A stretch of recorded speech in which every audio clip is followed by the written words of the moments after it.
అనాథలే ఆమె ఆప్తులు, పేదలే ఆమెకు తోబుట్టువులు. ఆపదలో ఉన్నవాళ్లకు సేవ చేయడంలోని ఆమె జీవితం. ఉప్పల్, సికింద్రాబాద్ ఏరియాల్లో ఎవరికి కష్టం వచ్చినా వెంటనే గుర్తుకు వచ్చేది భావన గౌడే.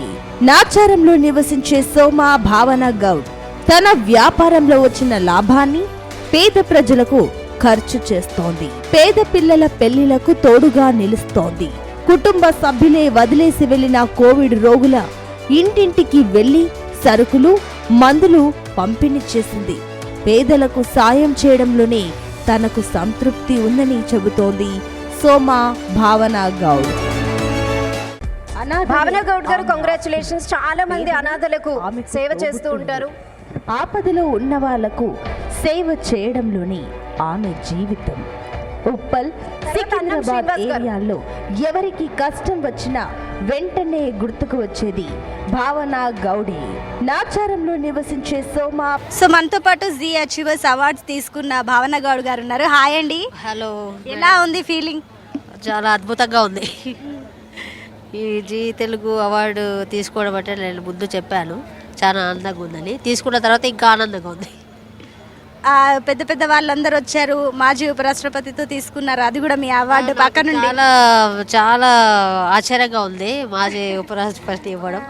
ఎందుకంటే తాను చేతుల మీదుగా తీసుకోవడం నా అదృష్టమని భావిస్తున్నా.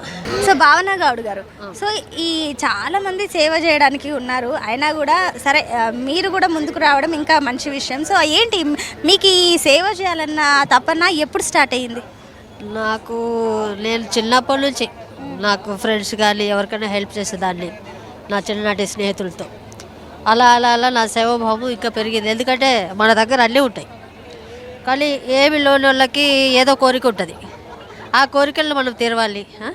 ఏ చిన్నగా మాకు సాయమైన దాన్ని నేను చెయ్యాలని నాకు చాలా ఇష్టం అనిపించింది. నేను చిన్నప్పటి నుంచి కూడా సేవాభావంలో ఉన్నాను. నేను సేవాభావంతోనే పెరిగాను, ఇంత పెద్ద అయ్యాను. ఇదే మీకు సంతోషం? ఇదే సంతోషం ఇస్తుంది. అయితే ఇప్పుడు ఇంకా ఫ్యూచర్లో ఇంకా ఏమైనా ఆలోచనలు ఉన్నాయా? ఈ సేవ ఏదైతే ఉందో మీరు కంటిన్యూ చేస్తారా? నాకు ఛాన్స్ వస్తే, నాకు దేవుడు అనుగ్రహం ఇస్తే ఎన్నో సేవలు ఇలాంటివి చేసుకోవాలని కోరుకుంటున్నానమ్మా. సో ప్రజాక్షేత్రంలోకి రంగంలోకి అడుగు పెడతారా? ప్రజాక్షేత్రం అంటే నన్ను గుర్తించి మామూలుగా నన్ను పిలిస్తే తప్పకుండా సేవాభావంగా నేను వస్తాను. సరే, తప్పకుండా మీరు రాజకీయాల్లోకి కూడా రావాలి, ఇలాగ ఇంకా సేవ కంటిన్యూ చేయాలని కోరుకుంటున్నాను. రాజకీయాల్లోకి వస్తానమ్మా, నా సేవాభావం మాత్రం నాదే. ఎంత రాజకీయంకి వచ్చినా సేవాభావాన్ని వదిలిపెట్టాను.